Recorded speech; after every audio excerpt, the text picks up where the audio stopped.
The night he came, the moon bled red.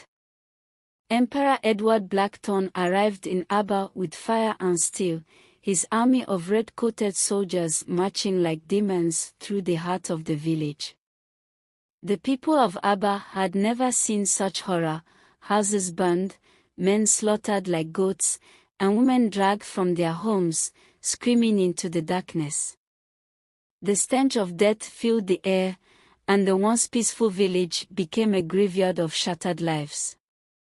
Blackthorn did not ask for permission. He took the throne of ABBA's rightful king, Chijioke, by force, stripping him of his crown and his dignity before having him executed in the village square. His body was left hanging for days as a warning to anyone who dared resist. The villagers were forced to kneel before their new ruler, their heads bowed in fear as Blackthorn declared himself their emperor. The emperor was a devil in human skin. He took whatever he wanted, forcing himself on the women of ABBA while their husbands, brothers, and fathers lay rotting in shallow graves. He ruled with fear, his soldiers whipping anyone who spoke against him. The once thriving village became a land of sorrow, the laughter of children replaced by cries of grief and pain. The villagers were made to build statues in his honor, forced to labor day and night, their hands bloodied from the stones they carved. Any sign of defiance was met with brutal punishment, beheadings, burnings, and public torture. For years, the people of ABBA lived in chains, afraid to fight back.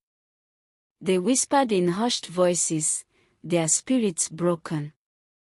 But one man refused to bow, Obinna, the son of a fallen warrior. He watched his mother weep every night, his sister disappear into the emperor's chambers, and his father's sword rust with time. Rage boiled inside him like fire, his heart hardened with every injustice he witnessed. He spent his days training in secret, sharpening his father's blade and waiting for the right moment to strike.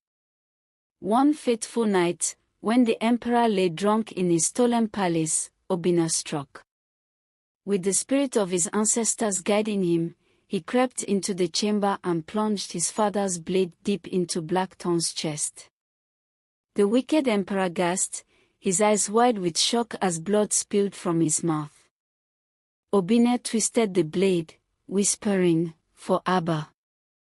But the emperor did not die easily.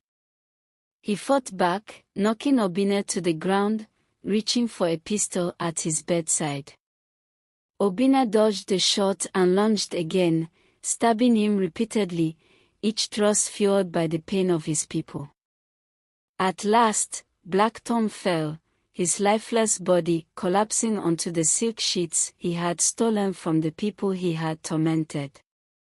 The villagers, hearing of the emperor's death, rose up with fury, hunting down the remaining soldiers like wild dogs. Blood ran through the streets as ABBA's warriors took back their home. The cries of freedom echoed through the land, and by morning, ABBA was free. Obinna stood before his people, drenched in the blood of their oppressor. The people of ABBA gathered around him, their faces filled with hope for the first time in years. "The nightmare is over," he declared. "ABBA belongs to us again." And so, after years of suffering, peace returned to ABBA. The village healed, but the tale of the wicked emperor lived on, forever a warning that no tyrant would ever rule their land again. Songs were sung of Obinna's bravery, and his name was etched into the walls of the new temple built to honor the ancestors who had watched over him. Generations later, children would sit by the fires, listening to the legend of the warrior who freed his people from the grasp of a monster, never forgetting the cost of freedom.